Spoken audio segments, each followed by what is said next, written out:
하나님께서 저에게 허락하신 말씀은 마가복음 5장 1절에서 20절까지의 말씀입니다. 제가 봉독해 드리도록 하겠습니다. 예수께서 바다 건너편 거라사인의 지방에 이르러 배에서 나오심에 곧 더러운 귀신 들린 사람이 무덤 사이에서 나와 예수를 만나니라.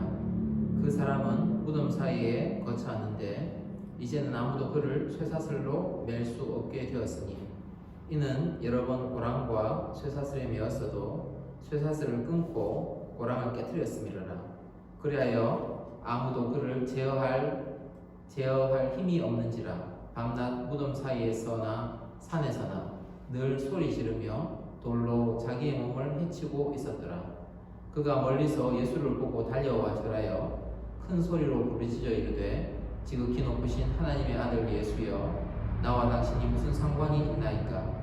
원하건대 하나님 앞에 맹세하고 나를 괴롭히지 마옵소서 하니, 이는 예수께서 이미 그에게 이르시기를 더러운 귀신아 그 사람에게서 나오라 하셨습니다.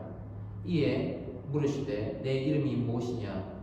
이르되 내 이름은 군대니 우리가 많은 민이이다 하고 자기를 그 지방에서 내보내지 마시기를 간구하더니 마침 거기 돼지의 큰 떼가 산곁에 먹고 있는지라. 이에 간구하여 이르되 우리를 돼지에게로 보내어 들어가게 하소서 하니 허락하신대 더러운 귀신들이 나와 돼지에게로 들어가매 거의 2,000마리나 되는 떼가 바다를 향하여 비탈로 내리달아 바다에서 몰사하거든 치던 자들이 도망하여 읍내와 여러 마을에 말하니 사람들이 어떻게 되었는지를 보러 와서 예수께 이르되 그 귀신 들렸던 자 곧 군대 귀신 짚혔던 자가 옷을 입고 정신이 온전하여 앉은 것을 보고 두려워하더라. 이에 귀신 들렸던 자가 당한 것과 돼지의 일을 본 자들이 그들에게 알림해 그들이 예수께 그 지방에서 떠나시기를 간구하더라. 예수께서 배에 오르실 때에 귀신 들렸던 사람이 함께 있기를 간구하였으나 허락하지 아니하시고 그에게 이르시되 집으로 돌아가 주께서 내게 어떻게 큰 일을 행하사 너를 불쌍히 여기신 것을 내 가족에게 알리라 하시니 그가 예수께서 자기에게 어떻게 큰 일 행하셨는지를 데가볼리에 전파하니 모든 사람이 놀랍게 여기더라. 아멘. 여러분 참 반갑고 감사하고 또 코로나 사태로 인해서 동영상으로 같이 이렇게 예배드리게 됐습니다. 저도 좀 처음이라서 여러분이 좀 건강이 걱정이 되고 주님께서 우리를 지켜주시리라 믿습니다. 우리가 지난 시간에 이어서 우리가 본 말씀은 지난 시간 우리가 폭풍 가운데 하나님께서 제 아들과 함께 갈릴리 호수를 지나온 사건을 우리가 살펴보았습니다. 출발은 가버나움에서 출발을 하셨는데 오늘 도착한 장소는 우리가 마가복음 5장 1절을 보시듯이 제가 5장 1절 읽어보겠습니다. 예수께서 바다 건너편 거라사인의 지방에 이르러 라고 말씀하셨습니다. 거라사 지방으로 주님이 이제 풍랑을 뚫고 오신 것입니다. 지도를 한번 보시면 화면에 잘 보일지 모르겠습니다. 지난 시간에도 말씀을 드렸는데 보시면 여러분 보시는 것에서 우측 중간 정도에 보면 거라사라는 지방이 있습니다. 그러니까 원래 북쪽에서 이제 오른쪽으로 동남쪽으로 이렇게 내려오신 거죠. 그렇게 그 지방이 거라사 지방입니다. 근데 사실 주님께서 이 거라사 지방에 오셔서 하신 게 많지 않으세요? 여러분 잘 아시죠? 뭐 하고 가셨습니까? 좋은 데서 얘기하니까 재미가 없네요. 딱 거라사 광인 한 명 고치고 다시 돌아가시거든요. 다시. 그 엄청난 일을 겪었지 않습니까? 우리가 지난 시간에 살펴보았듯이 밤에 그 롤러코스터 같은 그 광풍을 몇 시간이나 거쳐서 제자들이 자기들 죽겠다고 그렇게 소리 지르는 그 환경과 광경을 다 겪고 그렇게 힘든 일을 겪고 와서 만난 사람이 되게 신분이 높은 사람이거나 재산이 많은 사람이거나 유력 인사를 만나서 복음을 전해주신 게 아니고 여러분 누구에게 복음을 전하셨습니까? 누구를 구원해 주셨습니까? 미친 사람이잖아요. 미친 사람. 귀신 들린 사람 아니겠습니까? 그 사람 한 명 고치고 주고 주님께서 다시 이게 돌아가시는 그 내용이 오늘의 전반적인 내용인 것을 우리가 보게 됩니다. 우리가 순서적으로 좀 살펴보고 싶은 것은 저는 대학생 때 이게 참 이해가 안 됐었어요. 어떤 부분이 이해가 안 됐었냐 하면 뒤에 배경이 나올지 모르겠는데 거라사 광인을 찾아오신 예수님인데 이렇게 되어 있습니다. 무덤 사이에 거처하는데 라고 되어 있을 때 제가 베드로 생활관에 이 본문으로 큐티했던 게 생각이 나는데 이해가 안 되는 거예요. 우리나라는 무덤이 어떻습니까? 이거 보시면 이제 이렇게 봉분을 쌓아서 이렇게 되어 있잖아요. 봉분을 쌓아서 그 사이에서 어떻게 산단 말인가? 여기는 얼마나 더운 지방입니까? 그늘도 없을 텐데 어떻게 해서 거기서 먹고 자고 한다는 말인가? 이해가 안 되었었는데 나중에 성경에 대한 지식이 좀 더 생기고 나서 그제서야 이해가 된 겁니다. 우리와 같은 그런 무덤을 생각하시면 안 되고 암석을 파서 만든 무덤입니다. 대개의 경우 암석 아시죠? 돌을 파서 만든 무덤들이 있으니까 그 안에 시체를 넣고 가족묘죠. 계속 이제 대대로 그 집안 사람들 그 동굴을 다 이용하는 거예요. 그러니까 그 안에서 생활이 가능하겠구나. 기거하는 것이 가능하겠구나. 일반적으로 저 돌문을 동그랗게 생긴 돌문입니다. 저거를 이렇게 성인 혼자서는 이렇게 열 수가 없고요. 보통 4명에서 5명 정도가 힘을 써야 저걸 이제 옮길 수 있다라고 이렇게 이야기하는 저기에 기거한 것이 아닌가라는 생각이 듭니다. 근데 여기까지 생각이 다 다르니까 야 이게 보통 일이 아닌 거예요. 여러분 이네들은 사람을 죽으면 거기 땅속에 묻는 게 아니고요. 그 안에 동굴을 파서 거기에 층계를 이렇게 만들어서 거기에 사람을 이렇게 누워놓거든요. 사람이 썩어요. 취가 진동을 합니다. 진동을 하고 냄새가 그렇게 백골들이 이렇게 있고요. 거기에 살고 싶겠습니까? 그럼 이걸 통해서 우리가 하나 유추해 볼 수 있는 것이 뭐냐면 악한 영에게 사로잡히면 악한 영이 그 영향력을 행사할 때 어떤 증상이 드러나는지 우리가 몇 가지를 좀 유추해 볼 수 있습니다. 첫 번째는 이 악한 영들은 더러운 것 그런 것을 이제 좋아하는 거죠. 좋아하는 것. 실제적으로 사람에게 영향을 미칠 때도 악한 영에게 사로잡힌 사람은 더러운 것을 그렇게 좋아합니다. 더러운 것. 어떻게 저렇게 더러운 생각을 하나? 그렇게 할 정도로 더러운 것을 좋아하는 게 나오죠. 4절 말씀을 제가 한번 읽어보겠습니다. 4절. 이는 여러 번 고랑과 쇠사슬에 메었어도 쇠사슬을 끊고 고랑을 깨뜨렸으리라. 그리하여 아무도 그를 제어할 힘이 없는지라. 이 사람이 포악한 거예요. 포악. 힘을 아무렇게나 막 사용을 하고 제어가 안 되고 사람들에게 피해를 끼치는 거죠. 실제로 악한 영에게 사로잡힌 사람일수록 사람이 포악합니다. 자신이 가진 힘으로 사람에게 피해를 끼치는 거죠. 그리고 또 우리가 5절 말씀 보시면 이렇게 되어 있습니다. 5절 말씀 보시면 밤낮 무덤 사이에서나 산에서 늘 소리 지르며 돌로 자기 몸을 해치고 있더라. 스스로 이렇게 자학하는 거예요. 악한 영이 이렇게 사로잡히니까 이 사람에게 이런 증상이 드러나는데 동일하게 악한 영에게 오늘날도 영향을 받는 사람들이 있습니다. 그 사람들에게 드러나는 증상이 이와 아주 유사합니다. 귀신이 어디 있냐 이렇게 말씀하실 수 있지만 성경에는 분명히 악한 영의 존재에 대해서 이야기를 하고 있습니다. 이것이 성경 속 이야기만인 것이 아니라 오늘날 우리에게도 동일하게 영향을 미치고 있다는 것을 우리가 깨달을 필요가 있습니다. 더럽다는 건 이런 거죠. 그 사람이 하는 생각이 더러워요. 참 더러운 생각을 합니다.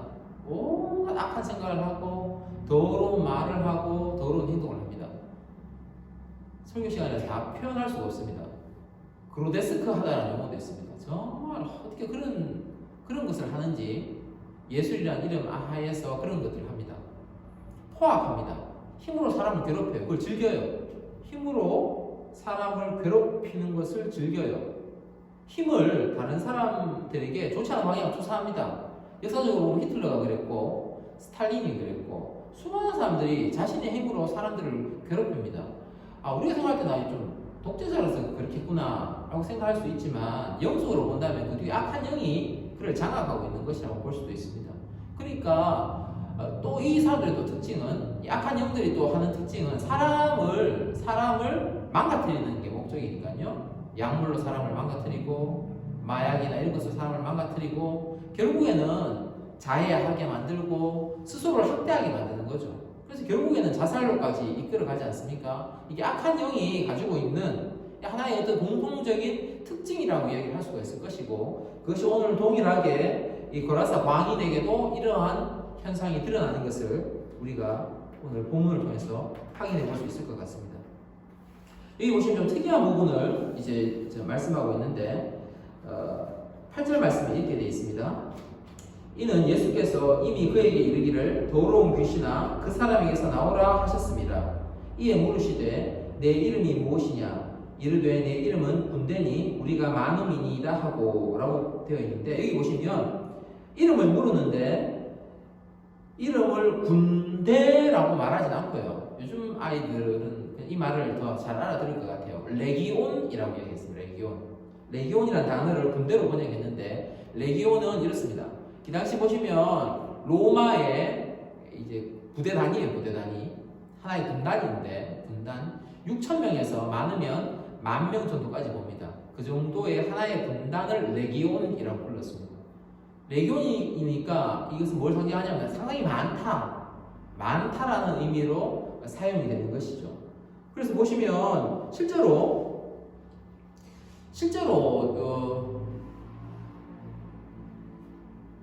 귀신의 존재를 안 믿으시는 분은 늘 그렇게 이야기를 하세요. 아, 그거 정신병이지. 그 조현병 아니야. 그렇게 이야기하시는데 그렇지 않습니다. 조현병으로 그렇게 되는 게 있고요. 실제로 많은 귀신이 한 사람의 인격에 들어가 있는 것이 성경에 구체적으로 언급이 되어 있고 묘사되어 있습니다. 한 사람에게 한 귀신이 들어갈 수도 있고 여러 명의 귀신이 들어갈 수 있다고 성경에 기록이 되어 있습니다. 마태복음 12장 45절 말씀입니다. 이에 가서 저보다 더 악한 귀신 7을 데리고 들어가서 거하니 그 사람의 나중 형편이 전보다 더욱 심하게 되니라. 이 악한 세대가 또한 이렇게 되리라 라고 성경에 말씀하고 계십니다. 분명히 성경에 말씀하시는 거죠. 몇 명의 귀신이 그 사람이 들어갔다고 말하고 있습니까? 7명의 귀신이라고, 그런 경우도 있다고 얘기를 하고, 오늘 보시면 오늘 본문에는 2,000마리의 떼가 되는 돼지떼에게 귀신이 들어간 것을 봤을 때 상당히 많은 귀신의 숫자가 이 사람의 한 인격 가운데 들어가 있었다라는 것을 우리가 알 수가 있습니다. 그러면 주님께서 오신 이유가 뭘까요? 주님이 이 땅에 오신 이유가 뭐예요? 우리에게 복음을 전하시기 위함 아닙니까? 그런데 성경에서는 또 이것을 영적인 면으로 해석할 때 이렇게 해석을 합니다. 요한일서 3장 8절 제가 한번 공독해 보겠습니다. 죄를 짓는 자는 마귀에게 속하나니 마귀는 처음부터 범죄함이라. 하나님의 아들이 나타나신 것은 마귀의 일을 멸하려 하심이라. 하나님의 아들 예수님께서 여기 오신 것은 마귀의 일을 멸하기 위함이라고 말씀하시는 거예요. 그러니까 지금 악한 영에게 사로잡힌 자들을 그 사로잡힘으로부터 구출해내는 것이 주님의 일이라고 말씀하시면서 실제로 오늘 본문 있기 전에도 많은 귀신들을 쫓아내셨고, 또 그 험난한 풍파를 뚫고 오셔서 하신 것은 귀신에게 사로잡힌 이 한 사람을 구출해내는 것을 주님께서 당신의 귀한 사명으로 보셨다는 것을 볼 때, 우리가 사람을 볼 때 그냥 봐서 안 된다는 거예요. 아, 이 사람 참 포악하네. 아이고야, 이 사람 어떻게 생각하는 게 만나서 더러운 생각만 하나? 야, 얘는 맨날 자학하냐? 스스로 비하하고 맨날 죽겠다 그러고. 근데 그거를 그 사람 성격만으로 취급할 것은 아니라는 거예요. 그것은 그 배후에 역사하는 악한 영들이 있다는 것이고, 그 악한 영들을 우리가 상담 잘 해서 구출해낼 수도 있을 것이고, 맛있는 거 잘 사준다고 해결이 안 됩니다. 결국은 예수님 앞에 나와야 그 문제가 해결된다라는 것을 아주 강조해서 우리에게 보여주는 것이 오늘의 본문이기도 한 것입니다. 그래서 주님은 중요한 것은 이것이에요. 이 말씀을 드리고 싶습니다. 우리가 주님을 찾아간 것이 아니고 주님이 우리를 찾아오셨습니다. 이 불쌍한 거라사 광인만 주님이 찾아가신 것이 아니고 주님이 여러분과 저를 1대1로 찾아오신 것입니다. 저는 친구를 통해서 주님이 저를 찾아오셨습니다. 어떤 분은 직장 동료를 통해서 찾아오신 분도 있을 것이고, 어떤 분은 이웃을 통해서 찾아온 분도 계실 것입니다. 주님이 우리를 찾아오셨다는 것이, 그것은 그 은혜를 아는 것이 정말 중요한 일이 아닌가 하는 생각이 듭니다. 두 번째 드리고 싶은 말씀은 이것입니다. 돈보다 영혼을 귀하게 여기신 예수님, 이것에 대해서 한번 좀 생각해 보려고 합니다. 예전에도 이제 이 본문을 제가 큐트를 한 적이 있었고, 이렇게 하면서 아이고 돼지 2,000마리 아이고 참 많네 라는 이런 생각을 했었습니다. 근데 문득 이런 생각이 들었습니다. 요즘 시세로 따지면 어떻게 될까 따져봤는데 돼지가 이게 키우면 110kg 정도 나온다고 얘기를 하고요. 금액이 한 25만 원에서 30만 원 정도 된다고 얘기를 해요. 그래서 제가 산술적으로 한번 계산을 해봤습니다. 25만 원에서 30만 원 정도라고 봤을 때 25만 원에 2,000마리면 계산해 보시면 제가 계산해 놨습니다. 5억이고요. 30만 원에 2,000마리면 6억 되는 겁니다. 이게 엄청난 거예요. 그러니까 제가 예전에는 이게 사실 조금 이해가 안 되는 부분이 있었습니다. 왜냐하면 주님 왜 이렇게 하셨나? 왜 귀신들이 나와서 주님 뭐 돼지에게 들어가게 허락해 달라고 할 때 그걸 허락하셨나 하는 생각이 들기도 했습니다. 그만큼 손실이 크잖아요. 손실이 크게 보였어요. 손실. 야, 얼마나 이 사람들이 이렇게 말할 수 있을까라는 생각이 들었습니다. 그들이 이렇게 말하죠. 마가복음 5장 17절 말씀입니다. 그들이 예수께서 그 지방에서 떠나시기를 강구하더라. 떠나기를 강구하는 거. 저는 사실 큐티할 때 이해가 됐어요. 아유, 예수님 너무하셨네. 그때는 이렇게 동계산도 안 해봤어요. 5억인지 6억인지도 몰랐지만 어림짐작에 대학생일 때 아유, 큰 재물에 손실 났으니까 아유, 이거 떠나기를 이렇게 이야기하는 게 당연하지 라고 이렇게 생각했습니다. 그런데 지금 와서는 생각해보니까 그게 아니에요. 이 사람들은 큰 실수를 한 겁니다. 왜냐하면 이 사람들은 돼지 더 큰 재물의 손실은 입지 않았겠지만 영원한 구원의 기회를 발로 차버린 거예요. 우리 마을에 오지 마시라고요. 예수님 우리 마을에 오지 마시라고 가시라고요. 정말 이런 일이 자기들이 이 귀신 들린 사람을 제어할 수 없어서 쇠사슬로 묶으려고 했지만 제어가 안 되고 오랫동안 얼마나 오랫동안 그 골치를 앓았겠습니까? 근데 예수님께서 말씀 한마디로 이 사람을 고쳤다는 거 봤을 때는 기본적인 생각을 가진 사람이 의문을 가져야 돼요. 의문. 아, 이분이 누구지? 혹시 하나님의 사람인가? 내가 이걸 좀 더 알아봐야 되겠다. 이렇게 접근해야 될 터인데 이들은 그 접근보다는 이거예요. 재물, 돈 잊어버렸다는 거예요. 돈. 그 손실 때문에 예수님을 거부하는 거죠. 그러니까 제가 이제 이렇게 목회 생활이 길지 않지만 간혹 한 번씩 이야기를 듣습니다. 교회를 처음 나오시다가 한 달, 두 달 나오시다가 1년, 2년 나오시다가 갑자기 교회를 안 나오세요. 왜 안 나오세요? 무슨 일이 있으십니까, 성도님? 진짜 우리가 너무 불교 믿는 집안인데 예수 믿어갖고 사고 났다. 누가 옆에서 이야기하는데 우아한 질고가 생겼다. 예수 믿어갖고 그렇다 하면서. 요즘도 이와 비슷한 거예요. 자신이 어떤 손해를 입으면 예수를 버리는 거예요. 그런데 좀 더 생각을 해볼 필요가 있습니다. 과연 저는 여기서 좀 더 생각을 좀 깊이 해봤어요. 어떤 생각을 해봤냐니까 진짜 불쌍한 사람이 누굴까? 이렇게 생각해봤어요. 거라사 왕인일까? 이 사람이 불쌍한 사람일까? 주님은 이 사람을 고치기 위해서 폭풍을 들고 오셨어요. 근데 이 사람만 구원하기를 원하셨을까? 어쩌면 이 마을 사람도 다 구원하기 원하시는 것이 주님의 원래 뜻이 아니었을까? 라는 생각까지 다다르게 됐어요. 그렇다면 그 폭풍을 들고 오신 분이 거라사 왕인을 고치셨어요? 이 사람들도 고치고 싶었는데 이 사람들을 거부했단 말이에요. 거부했어요. 그러면 이 사람들이 거부하는 그 이유의 근본 동기는 제가 좀 전에 말씀드렸다시피 돈이에요. 돈. 예수와 돈을 가운데 무엇을 선택하냐고 물었을 때 이 사람들은 돈을 선택한 거예요. 예수를 버리고. 그까지 생각을 하다 보니까 성경 말씀이 생각났어요. 에베소서 2장 2절과 3절 말씀인데 이 말씀이 생각났습니다. 제가 한번 읽어드리겠습니다. 그때에 너희는 그 가운데서 행하여 이 세상 풍조를 따르고 공중의 권세 잡은 자를 따랐으니 곧 지금 불순종의 아들들 가운데서 역사하는 영이라. 전에는 우리도 다 그 가운데서 우리 육체의 욕심을 따라 지내며 육체와 마음이 원하는 것을 하여 다른 이들과 같이 본질상 진노의 자녀이었더니. 에베소서 2장 2절에서 3절 주님의 말씀입니다. 자신의 욕심을 따라 행하는 것이 에베소서에는 뭐라고 말씀하냐 하니까 그게 마귀의 영향이 안에 있다는 거예요. 그 전까지 저는 마귀의 영향이 안에 있는 존재는 이 고라사 광인만이 마귀의 영향이 아래 사로잡힌 사람이라고 봤습니다. 강력하게. 그러나 이 말씀에 비추어 본다면 지금 마귀의 영향이 아래 사로잡혀 있는 것은 이 고라사 광인만이 아니라 돈과 영원한 것을 가운데에 돈을 선택한 이 사람, 자신의 욕심과도 사로잡혀 있는 이 마을 사람들도 악한 영의 영향이 가운데 지금 사로잡혀 있는 것이라고 볼 수 있어요. 그렇다면 진짜 더 불쌍한 사람 누굴까요? 예수를 버리고 재물을 선택한 이 사람들.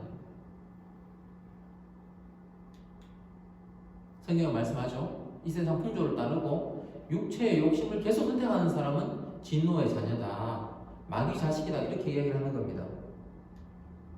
근데 좀 더 생각을 해보자고. 좀 더 진짜 우리가 주님을 따른다면 깊이 생각해 볼 필요가 있습니다. 정말 저울을 잘 이렇게 해야 된다고 생각합니다. 제가 볼 때는 진짜 누가 손해인가? 누가 손해인가? 돼지 2천마리 잊어버린 것이 손해인가? 예수를 잃어버린 것이 손해인가? 여러분 생각을 해보셔야 됩니다. 어느 정도의 손해시면 여러분을 예수를 떠나실 것 같습니까? 진짜 지옥이 있다고 여러분 생각하십니까? 여러분 죽음에 대한 두려움이 왜 그렇게 크세요? 여러분의 목숨과 돼지 2천마리와 바꾸라고 하면 뭘 바꾸시겠습니까? 분위기가 갑자기 싸해졌는데요. 우리 학생들이 어린이들이 있었으면 참 좋았을 것 같은 문제를 제가 만들어봤습니다.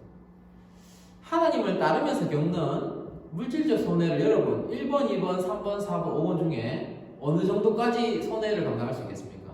주님을 따르면서 50만 원 손해. 50만 원 정도는 주님 따르면서 손해할 수 받을 수 있지. 주님 따르면서 500만 원. 야, 내 그 집사네 500만 원 내한테 띠먹었다 이거. 아이고 그 인간. 그럼 5천만 원. 교회에서 만든 그 사람 보증 잘못 써고 5천만 원. 야, 예수는 내가 못 믿겠다 이럴 수 있습니까?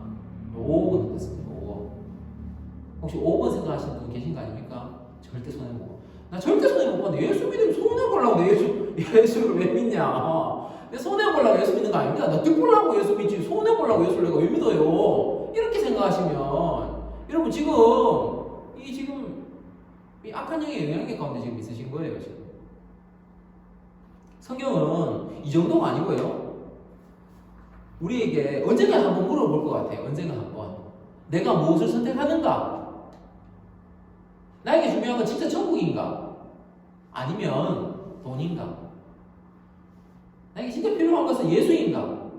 아니면 재물인가? 저는 우리 선교사님들 정말 존경합니다.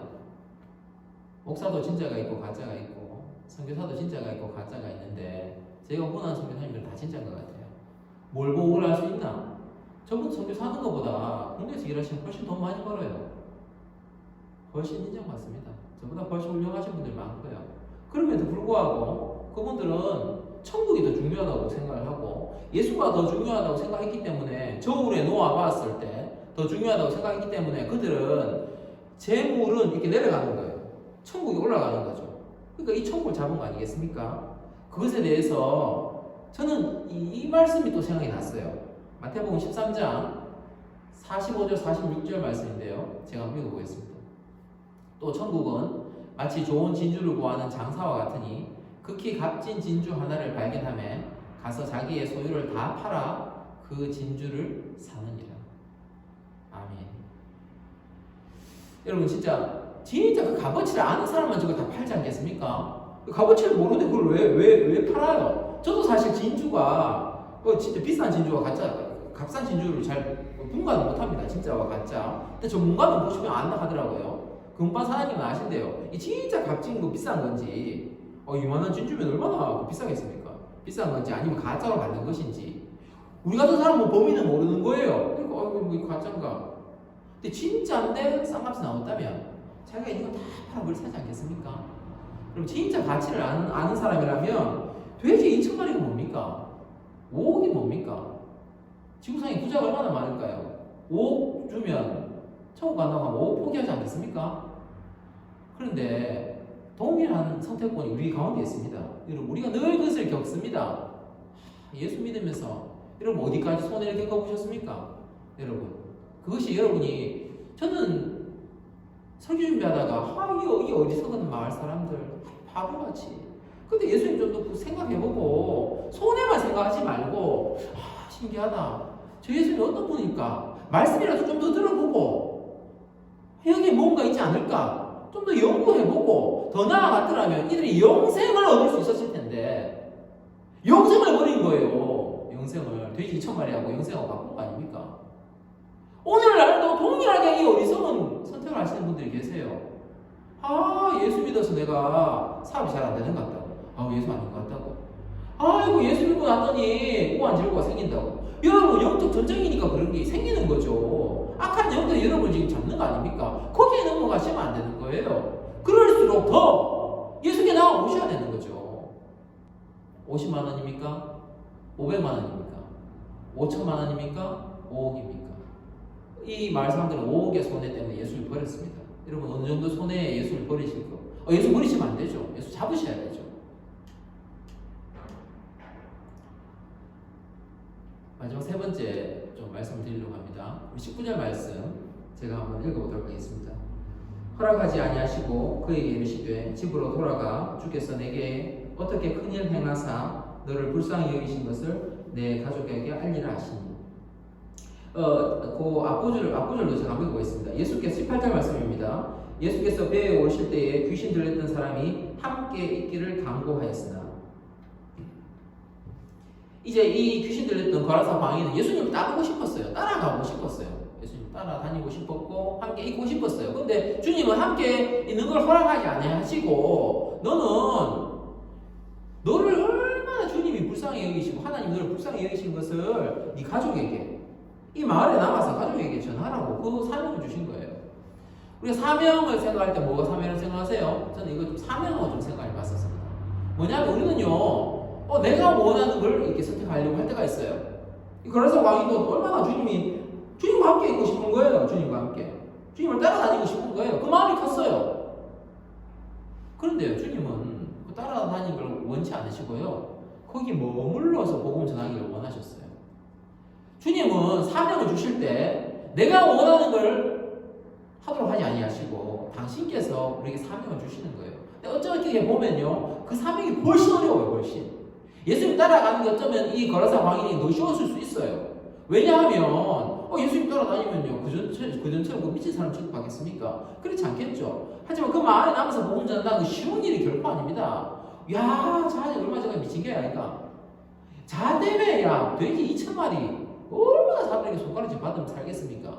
그럼에도 불구하고 주님은 그렇게 하라고 하신 거예요. 중요한 것은 그겁니다. 우리가 처해진 상황 가운데서 주님이 원하시는 건 이겁니다. 제가 다시 한번 읽어보겠습니다. 집으로 돌아가 주께서 내게 어떻게 큰 일을 행하사 너를 불쌍히 여기신 것을 내 가족에게 알리라. 오늘날 정말 안타까운 것 중 하나는 그겁니다. 전부 다 전도하라 그러면요 목사 자랑해요. 교회 가서 우리 목사님 밥 사기 있다. 우리 목사님 설교 얼마나 잘하지 않아? 우리 교회 마무리. 우리 교회 시설 엄청 좋다. 야 시설 좋다. 시설 주차장 넓다. 엘리베이터 있다. 음식 끝내준다. 우리 교회에 되게 유명한 사람이 있대. 그거 전도 아닙니다, 여러분. 복음 전하는 거 전혀 아닙니다, 여러분. 그렇게 하시면 안 됩니다. 여러분, 복음을 전한다는 것은 주님이 여러분을 얼마나 불쌍히 여기셨는지 그거를 증언하는 것입니다. 우리 교회 안 와도 됩니다.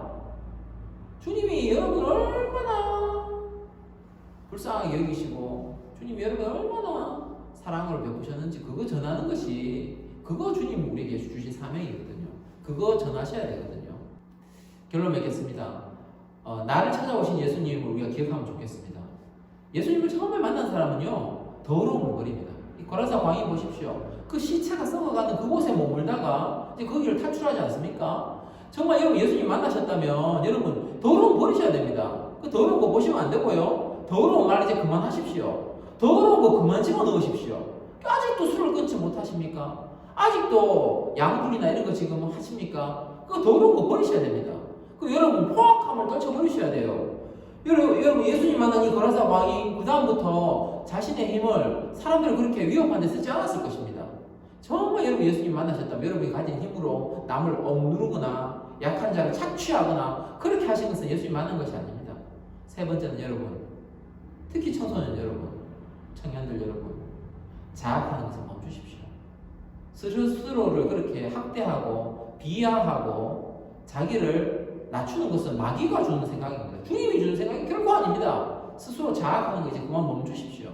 아이고 우리 집이 우리 엄마가 이런데 내가 뭐 되겠노? 아닙니다. 그 마귀가 주는 겁니다. 그거 버리셔야 됩니다. 예수님 만난 사람은 이 세 가지를 버립니다. 더러움을 버리고 포악함을 버리고 자학하는 것을 버립니다.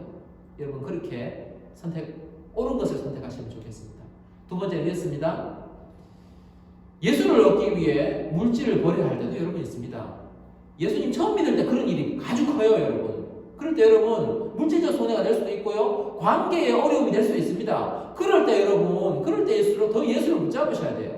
여러분 어느 정도 손해 보셨습니까? 어느 정도 손해 보셨어요? 50만 원입니까? 50만 원 갖고 그래 되겠습니까? 500만 원요? 5억 갖고도 그러면 안 되죠, 여러분. 그거보다 더 중요한 것이 여러분 예수이지 않습니까? 영생이지 않습니까? 여러분 천국이 있는 건 믿지 않습니까? 여러분 5억이 중요합니까? 천국 가는 게 중요합니까? 전 천국이라고 봅니다. 여러분 그것이 정말 지혜로운 자입니다. 그래서 성경에서는 갑진진주라고 예화를 들어서 이야기하고 있습니다. 세 번째 말씀드리고 싶은 것은 이것입니다. 여러분 나의 사명은 나를 불쌍히 여기신 주님을 전하는 것입니다. 여러분 주변에 전도하실 때 교회 자랑하지 마시고요, 목사 자랑하지 마시고요, 부수적인 것들을 자꾸 말씀하지 마십시오. 주님이 여러분에게 얼마나 큰 은혜를 베푸셨는지 그 은혜와 사랑과 감격을 전하시면 좋겠습니다. 여러분 꼭 그렇게 하셔서 여러분을 통해서 하나님께서 큰일 행하신 것 통해 여러분 통해 하나님께서 큰 역사를 이루시기를 기대합니다. 제가 한번 기도드리고 말씀을 마무리하기를 원합니다. 하나님 아버지, 은혜와 사랑에 감사함을 드립니다. 코로나로 인하여서 대구 지역에 참 여러 가지 어려운 일들이 많이 있어서 저희가 한자리에 모이지 못하고 이렇게 영상으로 예배를 드리게 되었습니다. 우리 새누리교회 성도님들 영육간에 지키시고 강건하게 하여 주옵소서. 무엇보다 하나님, 우리가 나를 찾아오신 예수님을 만난 사람이 반드시 더러움을 버리고 포악함을 버리고 자학을 멈추는 것을 보게 되었습니다. 하나님, 나를 찾아오신 그 예수님을 만난 이 고라사 광인처럼 저희들도 그러한 삶 살아갈 수 있도록 인도하여 주옵소서. 아버지 하나님, 어리석은 이 마을 사람들 예수를 거절하고 물질을 잡았습니다. 우리는 이런 어리석음에 빠지지 않도록 도와주시고 영원하신 말씀이신 그 예수, 그 천국을 보이지 않는 자들 다 될 수 있도록 주님 역사하여 주옵소서. 무엇보다 주변 사람 가운데 복음 전하는 것을 우리에게 사명 허락해 주시니 감사합니다. 하나님, 교회를 자랑하거나 목사를 자랑하거나 시설이나 이런 것을 자랑하는 것이 아니라 나에게 베풀어 주신 그 예수 그리스도의 그 은혜, 나를 얼마나 불쌍히 여기신 것을 간증하며 증언하며 살아가는 인생 될 수 있도록 저희를 인도하여 주옵소서. 주께서 우리 성도님들을 지켜주시기를 소망하며 거룩하신 예수님의 이름으로 기도드립니다. 아멘.